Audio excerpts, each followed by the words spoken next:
मेरे गुरु महेश्वर साहब श्री के चरणों में मेरा प्रणाम है।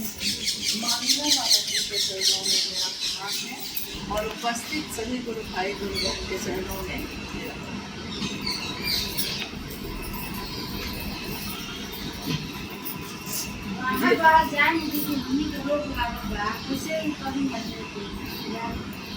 जिस स्थल पे हम लोग बैठे हैं, कहते हैं कि जहाँ साधु होते हैं वहाँ की हर चीज में उन्हीं की ऊर्जा, उन्हीं की जागृति होती है।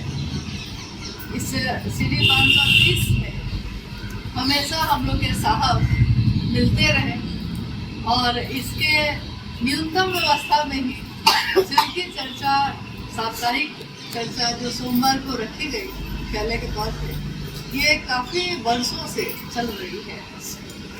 2004 से ये शुरू हुआ था जब 541 में थे। फिर घर बदलते रहे लेकिन चर्चा चलती रही। हाँ, स्थान बदल सकता है, शिव की चर्चा रुकती नहीं। कहते हैं जहाँ चाह वहाँ राह। अगर हम करना चाहते हैं किसी काम को तो उसके लिए रास्ता निकाल ही लेते हैं। चाहत अगर प्रबल हो, चाहत अगर बहुत तेज हो तो कोई ना कोई रास्ता हम लोग निकाल ही लेते हैं।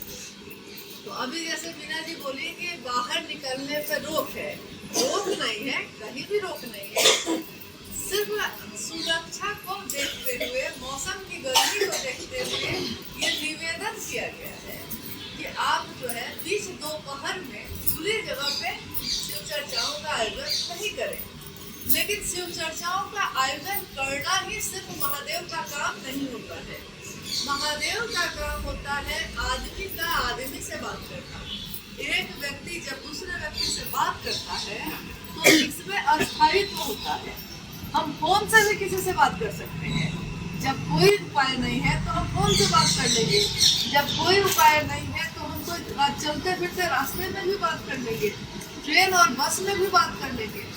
लेकिन अगर मेरे पास समय है और हम देखते हैं कि मेरे आसपास के घरों में लोग तो हैं, चारों तरफ लोग ही लोग हैं, हम अपने महादेव की बात किसी से भी कर सकते हैं। लेकिन हम लोगों के साथ दिक्कत क्या है कि हम लोग, बाधा ये आती है कि हम आदमी का आकलन करने लगते हैं। हम सोचते हैं कि फला आदमी से अगर बात करेंगे तो मेरी बात सुनेगा कि नहीं, किस मानसिकता का है, किस स्तर का है। और साहब ने कहा कि चारों तरफ तो आदमी ही आदमी है यार। क्या जो सब्जी बेच रहा है वो आदमी आपको नहीं दिख रहा है? आप सब्जी खरीदने तो जाते ही हैं, आप उससे अपने महादेव की बात क्यों नहीं करते? आप जिस रिक्शे पे बैठते हैं वो इतनी मेहनत से चला रहा है, आप उससे अपने महादेव की बात क्यों नहीं करते? स्वयं साहब श्री ने रांची में सबसे पहली बार किससे महादेव की बात की थी? जो सेक्टर 3 के चौराहे पे बैठकर मोची का काम कर रहा था, उससे साहब ने गाड़ी रोककर उस व्यक्ति से अपनी बात की, उसको अपने घर बुलाया, माँ नीलामानंद जी ने बैठाया और महादेव की बात उसके द्वारा शुरू हुई। फिर वो लौट के गया। साहब ने कहा कि अगर तुम्हारे आसपास कोई होगा तो उसको लेकर आना। वो अगले दिन पान दुकान वाले मंडल जी को लेके आया और इस तरह महादेव की बात रांची में शुरू हो गई। आज रांची जिला, जो कभी ये पूरा झारखंड बिहार का भाग हुआ करता था, आज एक राज्य के तौर पे भी स्थापित है। यहाँ के जंगल और पहाड़ों में भी महादेव की बात होती है। और गौर करिएगा कि मामूली बात नहीं होती है। एक तरफ जहाँ आप जाइए तो देखिएगा कि कोई न कोई जाकर किसी को धर्म परिवर्तन करने के लिए कह रहा है, किसी को अपने अनुसार चलाने की कोशिश कर रहा है। उस स्थिति में जहाँ लोग बहुत बड़े पढ़े लिखे लोग नहीं हैं, बहुत शास्त्र का अध्ययन नहीं किया है उन्होंने, लेकिन जंगल और पहाड़ों में रहने वाले लोग जब शिव की चर्चा करते हैं तो उनका आत्मबल अनुकरणीय है जगत के लिए। साहब ने कहा है, शिष्यानुभूति कहती है कि शिव के शिष्य का सामान्य भावाचरण भी जगत के लिए अनुकरणीय होता है। सामान्य भावाचरण यानी आप आपके जो भाव हैं, जो आचरण में दिख रहे हैं, सामान्य सुबह से उठने से लेकर रात के सोने तक जो सामान्य तरीके से हम जीवन को जीते हैं, शिव के शिष्य का वो सामान्य भावाचरण ही जगत उसका अनुकरण करता है। मुझको याद है कि रांची जिला के बगल में जब आप पलामू जाइएगा, जहाँ माँ नीलामानंद जी का घर है मनातूगढ़ में, तो रांची से जब उस तरफ बढ़िएगा आपको पहले लातेहार जिला पड़ता है, फिर पलामू जिला पड़ता है और फिर गढ़वा। तो रांची से आगे बढ़ने पे लातेहार जो जगह है, वहाँ सुविधाओं की उस जिले में बहुत कमी है, गरीबी भी है, और पहाड़ पे बहुत ऊंची ऊंची जगह पे छोटा छोटा गांव बसा हुआ है। एक सुबह अखबार में निकला कि बाहुबलियों ने शिव शिष्यों का घर जलाया। ये है 2013 या 14 की बात है, 13-14 के समय। और अखबार में ये खबर पढ़ के हम लोग को लगा कि ये शिव शिष्यों का घर जलाया, ये क्यों? तो साहब से फोन पे वार्तालाप करके तुरंत ही तैयार होकर हम लोग लातेहार जिले निकल गए। लातेहार शहर में पहुँचते पहुँचते रास्ते में ही वहाँ के गुरु भाइयों से बात हुई कि आप लोग जितनी जल्दी वो जाकर देखिए कि वहाँ हुआ क्या। देखिए ये एक सवाल भावाचरण है, ये घटना हम इसलिए बता रहे हैं कि इस घटना से हम आकलन कर सकते हैं कि मेरी और आपकी स्थिति क्या है आज।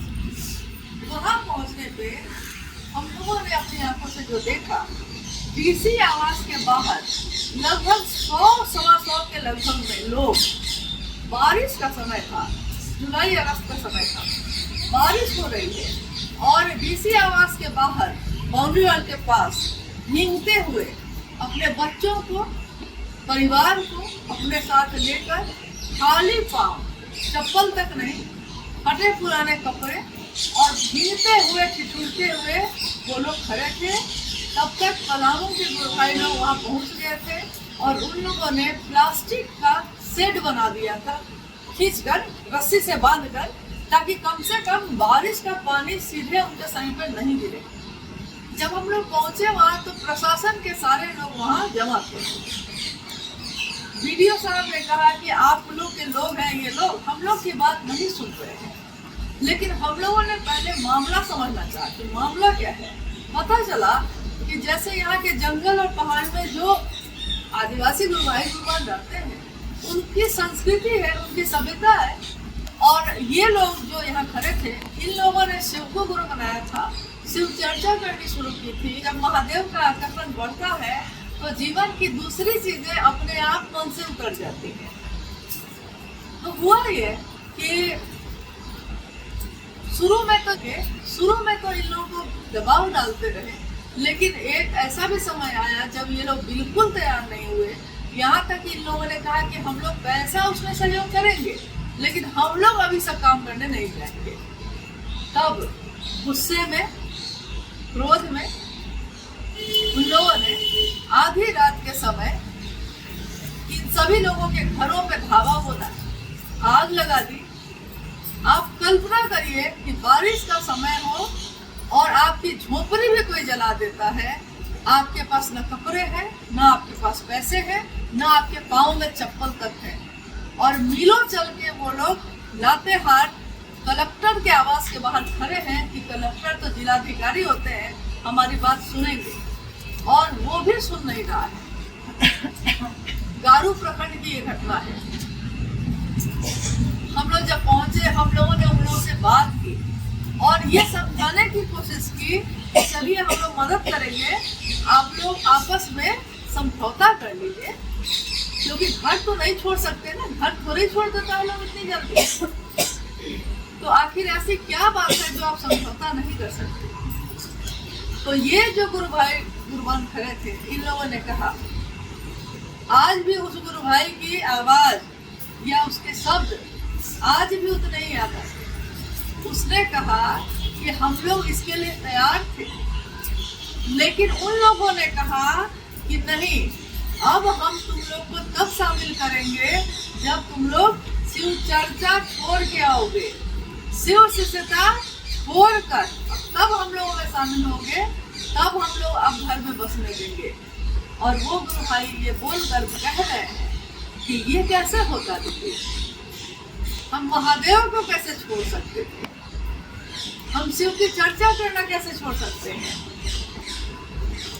आप सोचिए कि उस स्थिति में खड़े होकर वो व्यक्ति, वो गुरु भाई बोल रहा है जिसका सब कुछ लुट गया है, कुछ भी बाकी नहीं है, और तब वो बोल रहा है और आत्मबल के साथ बोल रहा है। ये कैसे होगा कि महादेव को हम छोड़ेंगे। यहाँ हम लोग गुरु भाई गाते हैं ना, तेरे कदमों में गिर जाए मर जाए हम, इस तरह हमारी मिट्टी ठिकाने लगे, उनसे एक पल में कैसे बिछड़ जाए हम, जिनसे मिलने में हमको जमाने लगे। तो देखिए ये सुनकर हम लोग सारे लोगों के आंखों में आंसू आ गए। हालांकि उसके बाद की घटना है कि कलेक्टर से जाकर मिले, फिर पूरा पुलिस पिकेट आया, उन लोगों के साथ गारू प्रखंड उनके गांव गया, गुरु भाई लोग साथ में गए और समझौता कराया गया। समझौता ये हुआ कि आप अपने अनुसार जो करते हैं करिए, लेकिन ये लोग जो शिव की चर्चा करते हैं ये लोग शिव की चर्चा ही करेंगे, क्योंकि हमारे भारत देश में ये संविधान है, ये कानून है कि कोई आपसे जबरदस्ती मत बदलने के लिए या जिस रास्ते पे आप चल रहे हैं, चलना चाहते हैं, उसको बदलने के लिए जबरदस्ती नहीं कर सकता है। ये कानून है, कानूनन ये गलत है। लेकिन आज भी जब भी उस प्रसंग का ध्यान आता है, हमको लगता है हम लोग फिर भी बहुत सुविधा में हैं, हम लोग फिर भी बहुत अच्छे तरीके से हैं, हमारे पास रोटी है खाने के लिए, हमारे पास घर की छत है रहने के लिए, बारिश में हम लोग भीग नहीं रहे, और फिर भी हमारे जीवन में कोई घटना हो जाती है तो हम लोग तुरंत ये कहते हैं कि महादेव को ही छोड़ देते हैं, महादेव की चर्चा में जाने से कोई फायदा नहीं। हम लोग बहुत लोग कह देते हैं, या बहुत लोग कहते हैं कि सब तो कर ही रहे हैं, हम क्यों करें, हम एक नहीं करेंगे तो क्या हो जाएगा। यहाँ बूंद बूंद से खड़ा भरता है, हर बूंद की उतनी ही अहमियत है। और अभी जब एक सविता जी चर्चा कर रहे हैं, हम इसीलिए सुनना चाहते हैं। देखिए हम यही अनुरोध करेंगे कि हम में से कोई न कोई आता है जिसके मन में जैसा महादेव की भावना है वैसा बोलता है, और कभी कभी आवेश में ज्यादा ही बोल जाता है। तो होता क्या है कि हम लोग गुरुभाई उसकी बात को पकड़ लेते हैं। तो हो सकता है कोई गुरुभाई या गुरुबल ऐसे होंगे जिन्होंने आपसे ये कहा होगा कि हाँ, झाड़ू लगाते हुए भी महादेव को कही कि हम झाड़ू लगा रहे हैं। झाड़ू लगाते हुए ये नहीं कहना है महादेव हम झाड़ू लगाते हैं, ये नहीं कहना हम बर्तन धो रहे हैं। महादेव को प्रणाम करने के मन में, उस मानसिक स्थिति में रहना है कि आप अपने जीवन में कुछ भी कर रहे हो, आपका मन महादेव के सानिध्य में रहे। क्योंकि आखिर महादेव को प्रणाम करने के लिए मन ही में साधन है, झाड़ू या बर्तन तो साधन नहीं। और जब उदाहरण भी देना है तो क्यों नहीं फूल तोड़ते समय महादेव को प्रणाम करते, क्यों नहीं भोजन बनाते समय आप कह तो रहे लेकिन मन न कर रहा है आपका, नहीं मन कर रहा है। साहब ने जो कहा है उस बात को समझने की कोशिश करिएगा, और जितना भर आप अपने मन में उसको उतार सकिए उतना भर उतारिएगा, दूसरों तक पहुंचाने की कोशिश कीजिएगा। कोई बढ़िया से उस बात को बता सकता है, कोई बढ़िया से नहीं बता सकता है, लेकिन इससे मूल बात पे कोई फर्क नहीं पड़ता। 3 सूत्र करना मतलब 3 सूत्र करना है, सिर्फ बोलने से नहीं होता। हम अगर ये कहते हैं कि खाना बनाना है हमको, तो सिर्फ खाना बनाना है कहने से खाना नहीं बनता, खाने की व्यवस्था करनी पड़ती है, राशन लाना पड़ता है, चूल्हे पे बर्तन चढ़ाना पड़ता है। और आज रांची जिले में स्थिति ये है कि आज भी बहुत जगह पे महादेव का संदेश जाना बाकी है, बहुत ऐसी जगह है। तो जिसका जो सामर्थ्य है उतना भर भी अगर कर लेगा तो महादेव का काम बहुत ज़्यादा बढ़ जाएगा। अभी जून का महीना चल रहा है, 17 जून को हम लोगों की दीदी मीरा महाराज जी की पुण्यतिथि है, और उसके बाद तब तक बारिश का समय शुरू हो जाता है। तो सभी से उसी से वृक्षारोपण भी करते हैं। और इसी सिटी 530 में बहुत बार ऐसा हुआ है कि कभी गरीब बच्चों के लिए भी कक्षाएँ चलती रही और मुझको अभी सारी चीज़ें याद आ रही है कि कैसे 4-5 गुरुमान जो बहुत वृद्ध थी, उन लोगों ने कहा कि बच्चों को ही सिर्फ पढ़ाइएगा, हम लोग को नहीं। तो वो लोग भी आकर पढ़ रही थी। ज्ञान की कोई उम्र नहीं होती, शिक्षा की कोई उम्र नहीं होती। और उस समय उन्होंने क ख ग घ अ आ सीखा था। शिशु शिक्षा संवर्धन के नाम से वो ये भी सीखी थी मीना जी। ये भी पढ़ने आती थी। और बच्चे जो बस्तियों में रहते थे वो लोग भी बहुत खुशी मन से, हाँ, बहुत अच्छे मन से पढ़ते थे। और कभी कभी साहब भी समय देते थे। साहब आके यही इसी जगह पे बैठे रहते और बच्चे और गुरु भाई गुरुवार में आ जाते। साहब की तरफ से समोसा मिठाई आता। तो जब हम अचानक सोचे कि जाते हैं आज चर्चा पे, निकल ही नहीं पाते हैं, समय का ही अभाव हो गया है। तो निकलने लगे तो याद आया कि खाली हाथ कैसे जाएंगे, क्योंकि साहब तो हमेशा बनाए। संजय से सीतामढ़ी से मिठाई आई, सोचे कि यही ले चलते हैं, इसी का टुकड़ा टुकड़ा कर लेंगे।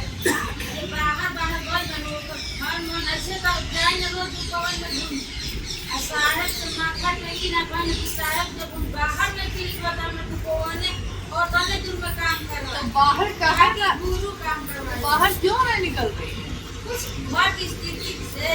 अच्छा अच्छा, महादेव की दया कोशिश में तो लागल महादेवी काली की बाहर में कोई बन जाती हजारे में काम करे ना दीदी होता। ऐसे तो हमें एक दिन में मैंने देखी जाए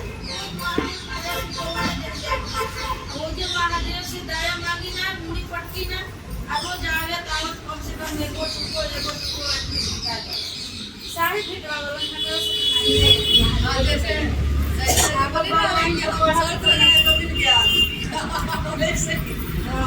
बढ़िया की महादेव को आदत हो गई है, जब तक कोई शर्त नहीं लगाता हम सुनते नहीं है। शर्त लगाकर उनकी बात सुने।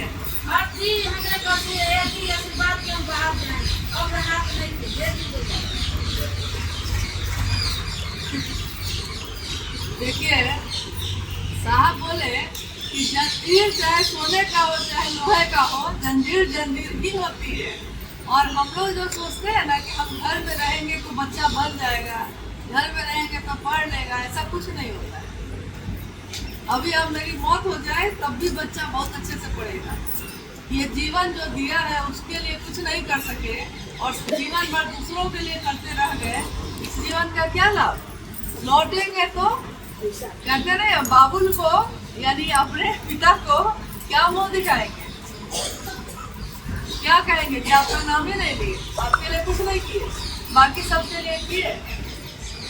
सारे ऐसे रिश्ते हैं जो हमेशा सुख नहीं देते हैं, सुख ही देते हैं, लेकिन हम उन रिश्तों के लिए तब भी बेचैन होते हैं, तब भी उसके लिए करना चाहते हैं। और महादेव जो कल्याण ही करते हैं, सुखी देते हैं, उनके लिए क्यों नहीं करते?